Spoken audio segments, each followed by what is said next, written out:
కోటప్పకొండ చరిత్ర స్థల పురాణము. పూర్వము దక్షయజ్ఞము విధ్వంసాంతరము సతీ వియోగాన్ని భరించలేని పరమశివుడు మనశ్శాంతి కొరకు త్రికూటాది కోటప్పకొండ యందు తపస్సు చేసుకొని చుండెను.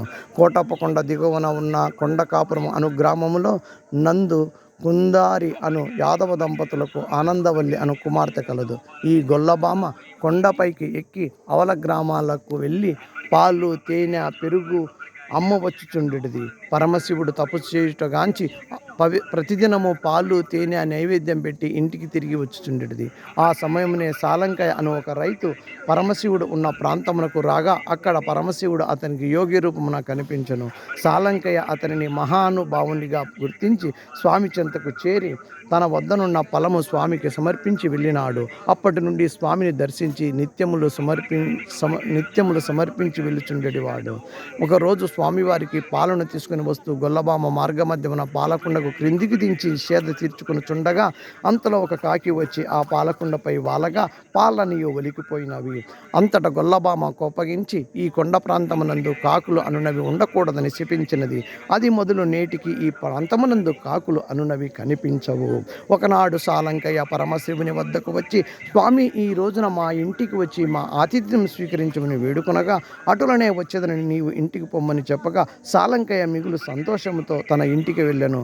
గొల్లబామ తనకు వివాహమయ్యి గర్భవతి అయినను శివుని సేవించుట మానలేదు. నిండు గర్భవతి అయిన పిదప కొండపైకి ఎక్కలేక తండ్రి ఈ గర్భభారంతో కొండ ఎక్కలేకపోవచ్చున్నాను, నీవే క్రిందికు రమ్మని వేడుకొనను. అంతటా శివుడు గొల్లబామ మొర ఆలకించి, అమ్మా నీ కోరిక మేరకు నేను క్రిందకు వచ్చేదనని చెప్పెను. అయితే నేను నీకు వెనుక వచ్చినప్పుడు నీవు వెనుకకు తిరిగి చూడరాదు అని చెప్పి ఆమెను వెనుక బయలుదేరినాడు. కొంత దూరము పయనించిన పిదప ఆమె వెనుక బయలుదేరిన శివుని పాద దాటికి కొండలు పగిలి వింత వింత ధ్వనులు వచ్చుచుట గొల్లబామ వెనుకకు తిరిగి చూసెను. అంతటితో శివుడు లింగరూపమును దాల్చి అక్కడే నిలిచిపోయెను. గొల్లబామ కూడా శిలగా మారిపోయినది. ఆ సమయంలో స్వామి ఆతిథ్యమునకు రాలేదని స్వామివారి కోసం వచ్చిన సాలంకయ్య ఆ దృశ్యము కనిపించి విలపించినాడు. సాలంకయ్య నీవు చింతించవలదు అని కోటి ప్రభలు ఎప్పుడు అయితే కొండ దిగువకు వచ్చునో అప్పుడు క్రిందికి దిగి వచ్చేదనని సాలంకయ్యను శివలింగం నుండి వాక్కు వినిపించెను. ఆ శివలింగము గల పవిత్ర స్థలమే కోటప్పకొండగా ప్రసిద్ధిగాంచినది.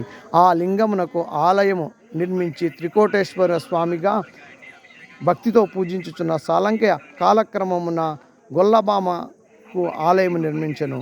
అమ్మవారికి కూడా ఒక దేవాలయం కట్టించదలసిందిగా అతనితో కలలో కనిపించి సతీదేవి వివేగంతో తాను ఇక్కడికి వచ్చి తిని కనుక ఈ క్షేత్రములో కళ్యాణములు జరపవద్దని చెప్పెను. కనుక ఇక్కడ శివ కళ్యాణము జరగదు. శ్రీకృష్ణదేవరాయలు కొండవీడు రాజ్యమును జయించుటకు ఈ ప్రాంతమునకు వచ్చి మాసం అయినను కొండవీడు జయించుటకు మార్గము దొరకక స్వామి యొక్క మహత్యమును విని మృక్కుకొని వెళ్ళినంతనే కొండవీడు జయించుటకు మార్గము సుగమై కొండవీడును జయించి స్వామివారికి విలువైన కానుకలు నిత్య దీప నైవేద్యములకు కొండకావురు గ్రామాన్ని కోటప్పకొండకు ఇచ్చినట్లుగా శాసనముల ద్వారా తెలియవచ్చుచున్నది. విష్ణుకుండలి రాజు రేడవ మాధవ వర్మ కాలములో ఈ క్షేత్రం ఎంతో ఉచ్చస్థితిని పొందినది అని చరిత్ర చెబుతున్నది.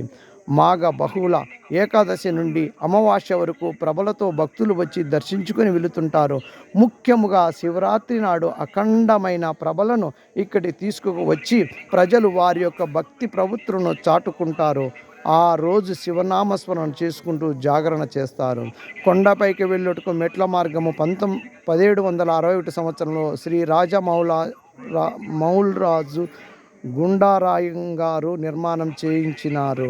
నరసరావుపేట సంస్థాధీశులు మౌల్రాజు వంశీకులు శాశ్వత ధర్మకర్తలుగా వ్యవహరించుచు భక్తుల కొరకు ఎన్నో సదుపాయాలు కల్పించినారు. ఈ కోటప్పకొండ పల్నాడు జిల్లా అంటే పూర్వము గుంటూరు జిల్లా నరసరావుపేట పట్టణంకు 11 కిలోమీటర్లలో కలదు.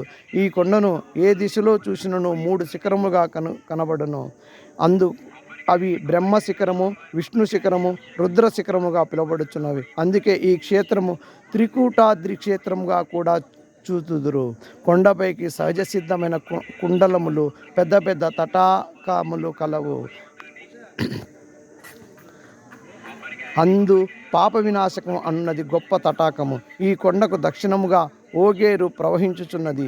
దిగువన బొచ్చు కోటయ్య స్వామివారి ఆలయం కలదు. భక్తులు తలనీలాలు ఇచ్చట సమర్పించెదరు.